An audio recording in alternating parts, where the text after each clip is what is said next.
7 signs God is testing you. Don't give up. There are seasons when everything you once depended on begins to crumble. The people who once understood you no longer do. Doors that were once open now seem sealed shut.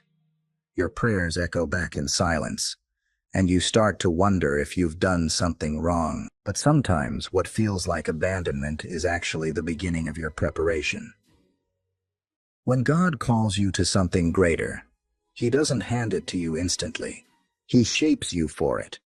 Just as gold must be refined through fire, your faith must be tested through pressure. God doesn't test you to see if you'll fail. He tests you to reveal what He's already placed inside you. Every challenge, every delay, every quiet moment is heaven's way of saying, "I'm getting you ready." It's in these moments that the greatest spiritual transformations happen. You begin to see your weaknesses turn into strength, your pain turn into wisdom, and your waiting turn into worship. God's preparation doesn't always look like progress. It looks like pruning, patience, and perseverance. It looks like walking by faith when everything else tells you to stop. Many people mistake these seasons for punishment, but in reality they are sacred training grounds. God cannot elevate you publicly until He has refined you privately. The storm that broke you was never meant to destroy you. It was meant to awaken something deeper, stronger, and more obedient within you. So if life feels heavy, uncertain, or painfully quiet right now, take heart. You are not being buried. You are being planted. The same hands that allow the breaking are the hands that will build you again. Because when God is preparing you for your calling, even the pain has purpose, and even the silence speaks. Number 1, God allows you to be stripped of comfort. When God begins preparing you for your calling, He starts by shaking everything that made you feel safe. The places where you once found security suddenly feel unstable. The people who once cheered for you may drift away. The routines that once defined your life begin to dissolve, and you find yourself asking, "Why is everything changing?" The truth is, God cannot take you higher while you're still holding on to what's beneath you. When He has chosen you for something greater, He removes the crutches that keep you from walking by faith. Abraham was called to leave everything familiar, his family, his land, his comfort, to step into a promise he couldn't yet see. God didn't give him a map. He gave him a word, and Abraham obeyed, not because it made sense, but because he trusted the one who called him. When God strips you of comfort, it's never to hurt you, it's to stretch you. Comfort zones are cages that keep destiny locked away.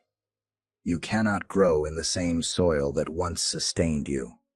Sometimes what feels like loss is divine liberation. The job that ended, the friendship that faded, the door that closed, each one was a thread God had to cut so you could move forward unbound.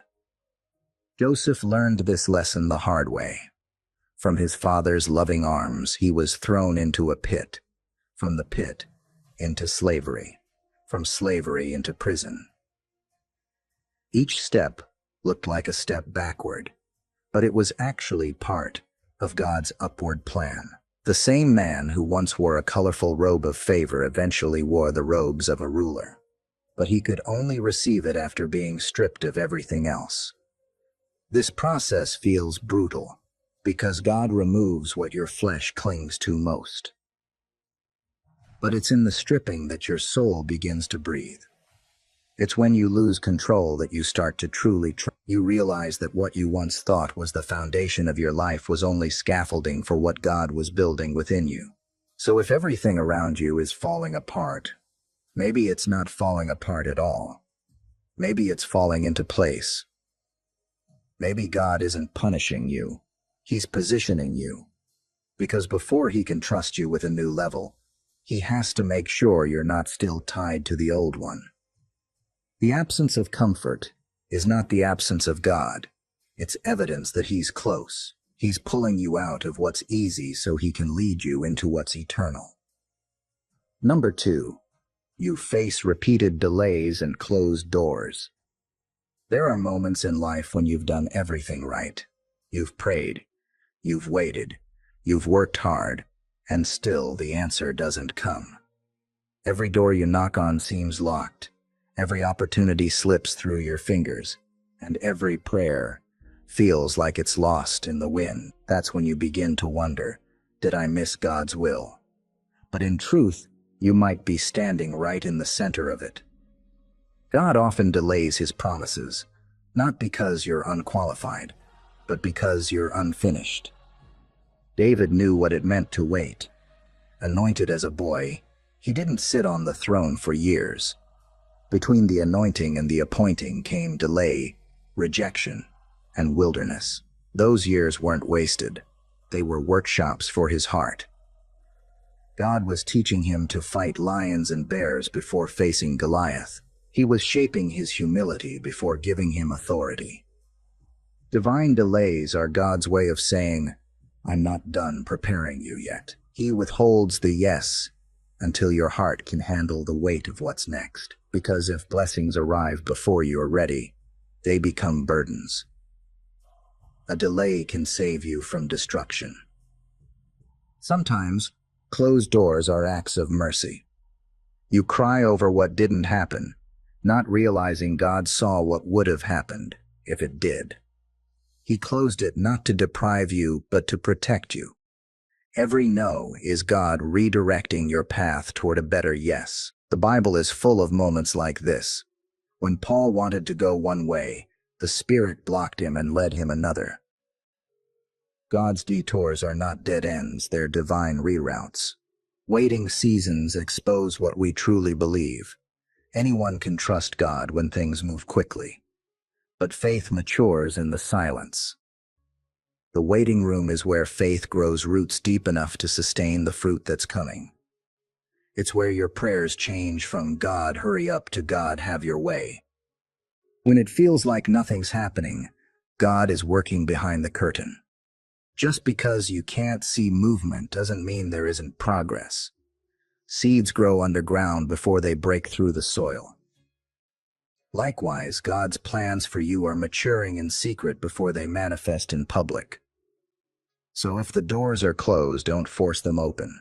The one who holds the keys knows the perfect timing. What's delayed is not denied. It's being developed. Your job is not to chase opportunities, but to stay faithful until they chase you. Because when the waiting is over and the door finally opens, you'll look back and realize every delay was divine.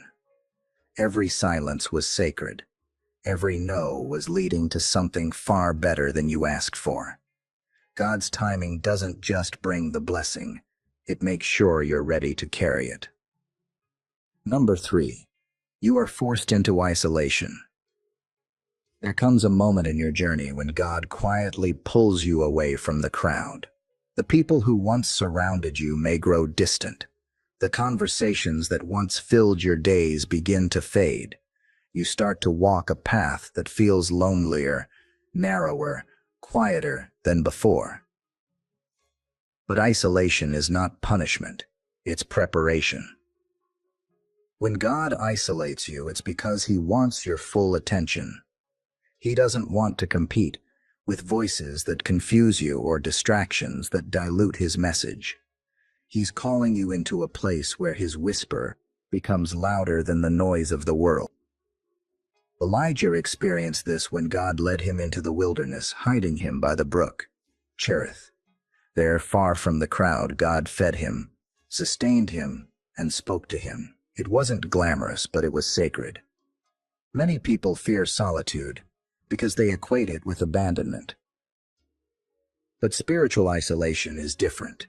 It's divine intimacy. Moses spent 40 years in the desert before he ever stood before Pharaoh. Paul spent years in obscurity after his encounter with Christ. before preaching to the nations. Even Jesus spent 40 days in the wilderness before stepping into his ministry. The wilderness is God's classroom, where he strips away everything that isn't essential and teaches you how to depend only on him. In isolation, the noise of the world fades, and the voice of heaven grows clear. You begin to hear God's instructions not for who you were, but for who you're becoming. It's in those quiet moments that he refines your motives, heals your wounds, and reveals your true purpose. He shows you that you don't need validation to walk in his vision. You may look around and wonder why everyone else seems to be moving forward while you're standing still. But isolation is never wasted time. It's where roots grow deep, character strengthens, and vision clarifies. Think of Joseph in prison, forgotten by men, but remembered by God. The same prison that seemed to end his dream was the very place where God positioned him for Pharaoh's palace. So don't despise the quiet season. God hides you when he's making something holy out of you. Just like a sculptor covers his masterpiece before the unveiling, God conceals you so that when it's time, what he reveals will reflect his glory. You are not forgotten. You are being refined. Isolation is not a sign that you've lost your calling. It's proof that you're getting closer to it. Number 4. You experience intense spiritual warfare. When God is preparing you for a higher calling, you will often experience battles you've never faced before. Temptations intensify. Attacks seem to come from every direction. Confusion tries to take root in your mind, and discouragement whispers, maybe you're not strong enough. But that's when you must remember, the enemy doesn't waste his weapons on someone going nowhere. Spiritual warfare is confirmation that you're on the right path. The closer you get to your purpose, the louder hell gets. The devil doesn't fight people who are comfortable. He fights those who are dangerous to his kingdom. When Jesus began his ministry, the Spirit led him into the wilderness, and immediately, Satan came to tempt him. That wasn't coincidence. It was confrontation, because destiny always attracts opposition. The more God deposits into your spirit, the more the enemy tries to drain it. But what the enemy intends for destruction, God uses for development. Every spiritual battle is a lesson in authority. Every attack is an invitation to pray deeper, worship harder, and trust stronger. Warfare teaches you how to use your spiritual weapons, faith, the word, and prayer, not just to survive, but to overcome. Sometimes, the warfare comes through people, misunderstandings, betrayal, or rejection. Sometimes it comes through your thoughts, anxiety, fear, or doubt. And sometimes it comes through circumstances that seem impossible to bear. But each battle has a purpose, to reveal the strength that was always inside you. Job's life is the perfect example. He lost everything, family, wealth, health, and still declared, "Though he slay me, yet will I trust him." Job didn't understand the test, but his faith made him unbreakable. When the storm ended, he came out with double what he had before, not because the pain was easy, but because the test proved his faith was real. So when you find yourself under attack, don't panic. Praise. Don't retreat. Resist. Spiritual warfare is the fire that forges spiritual warriors. God isn't punishing you. He's training you for battle. The testing of your faith produces endurance, and endurance strengthens your soul for the mission ahead. The pressure you feel right now is not a sign of defeat. It's the sound of your calling waking up. The enemy attacks hardest where he fears your impact most. That means you're closer to breakthrough than you realize. Stand firm, put on the armor of God, and remember, victory was already written into your story before the fight even began. Your calling will cost you battles, but every battle you endure proves your purpose is real. Keep fighting, keep praying, Because when the warfare ends, you'll step into a strength that only comes from walking through fire with God by your side. Number 5. You begin losing things that don't fit your future. When God starts preparing you for your calling, He begins removing everything that doesn't belong in the next chapter of your life. Relationships fade. Opportunities dissolve. The things that once brought you joy start to feel strangely empty. It's confusing at first because it feels like loss, but it's really divine pruning. Jesus said in John 15 that every branch in Him that bears fruit will be pruned, so that it may bear even more fruit. Pruning isn't punishment, it's preparation for abundance. The gardener doesn't cut a branch because it's dead. He cuts it because it's alive and capable of more. And that's exactly what God does with you. He cuts away what limits you, so that what's left can thrive. It hurts to let go of people or paths you thought would be part of your story forever. But God sees the future that you cannot. He knows what connections will drain you, what habits will hold you back, and what distractions will derail your destiny. Sometimes, He doesn't explain why, He just removes. Because if you could see what He sees, you'd thank Him for every closed door. Think of Gideon in the book of Judges. He started with 32,000 men, but God reduced his army to just 300 before the battle. It didn't make sense, but God was showing him that victory doesn't come from numbers, it comes from His presence. Gideon's losses were not setbacks, they were strategy, and the same is true for you. When God begins to prune, you'll feel a tug between your old life and your new one. Friends may misunderstand you, thinking you've changed, and they're right. Because what God is birthing in you requires a new version of you. The one who will fulfill your calling cannot survive in the same environment that shaped your comfort. Sometimes God removes what you love to make room for what you've prayed for. You asked Him for purpose, but purpose demands space. The dreams that are meant to grow in your life cannot grow if your heart is overcrowded with what no longer serves you. So don't cling to what God is cutting. Let Him prune what needs to go. The pain of release is temporary, but the fruit of obedience lasts forever. Every loss you experience in God's timing is really a trade. He's exchanging your temporary attachments for eternal assignments. If things are falling away, it's not because your life is collapsing. It's because your destiny is being refined. You are not losing. You are being aligned. Number 6. You feel an unexplainable pull towards something greater. There comes a point when your spirit starts to stir, and you can't quite explain why. You feel restless where you are, even if everything seems fine on the outside. You wake up sensing there's something more, a deeper purpose calling your name. That feeling is not frustration, it's divine invitation. It's the Holy Spirit stirring your heart toward the next level of your calling. God often awakens a desire for change before He reveals the destination. Look at Nehemiah. He was living comfortably in the palace when news came that the walls of Jerusalem were broken down. That burden consumed him.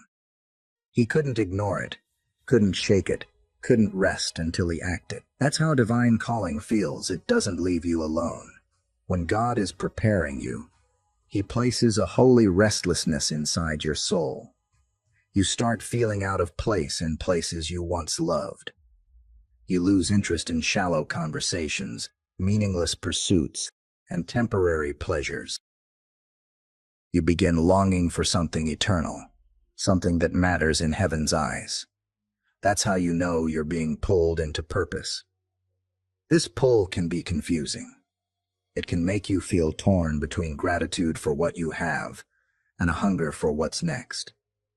But both feelings are part of the transition. God is expanding your spirit before He expands your territory. He's giving you new dreams because your old ones are too small for the future He's preparing.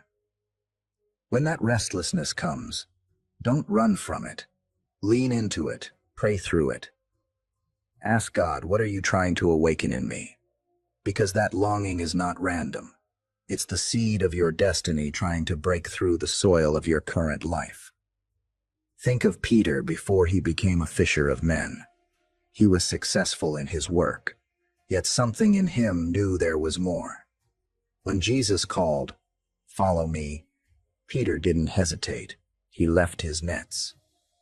Why? Because something inside him had already been stirred. God had prepared his heart long before the words were spoken. The same is happening in you. You're not crazy for feeling that something greater is coming.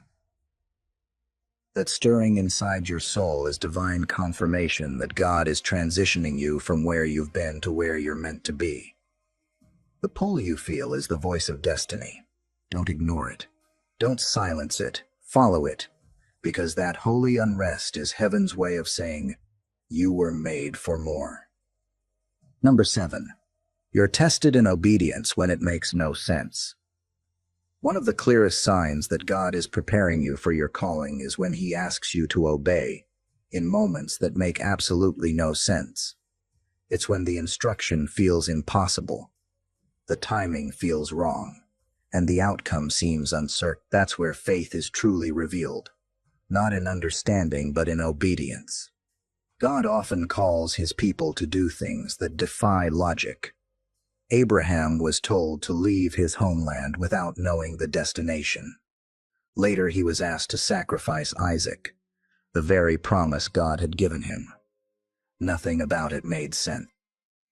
Yet Abraham obeyed, trusting that God's command would never contradict his character. And on that mountain, God provided a ram in the thicket, a divine provision that appeared only after Abraham took the step of obedience. Obedience is rarely comfortable, but it is always powerful. Peter knew this when Jesus told him to cast his net again after an entire night of catching nothing.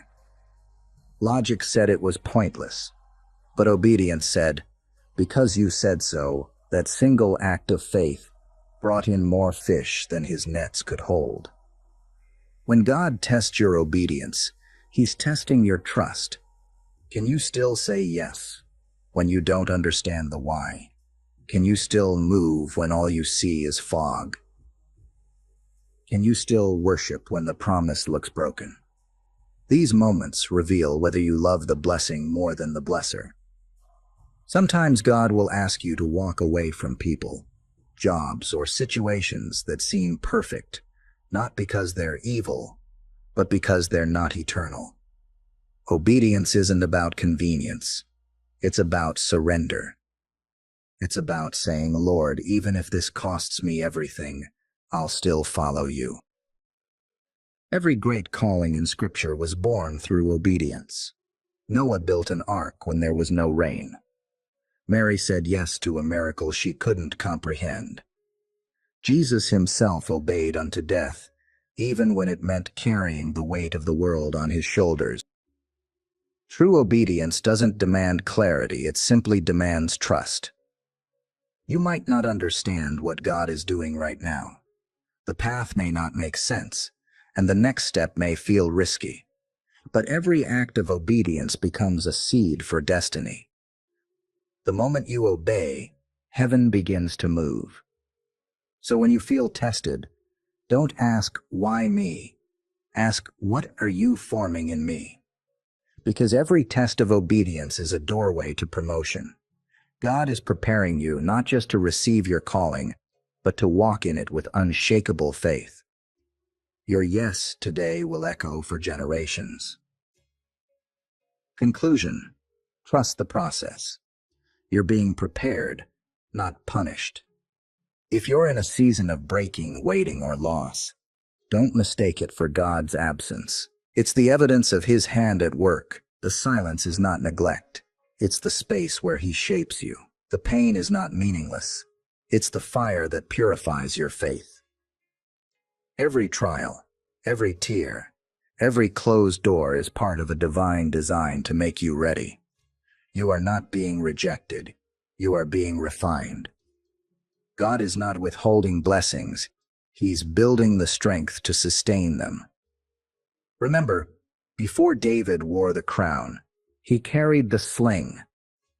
Before Joseph sat in the palace, he slept in a prison. Before Jesus carried the cross, he prayed alone in Gethsemane. Every calling is preceded by testing, because what God builds on the inside must be strong enough to hold what he releases on the outside. So hold on. The pressure you feel is not punishment, it's preparation. You are being equipped to carry something sacred, and when the time is right, God will reveal why the struggle was necessary.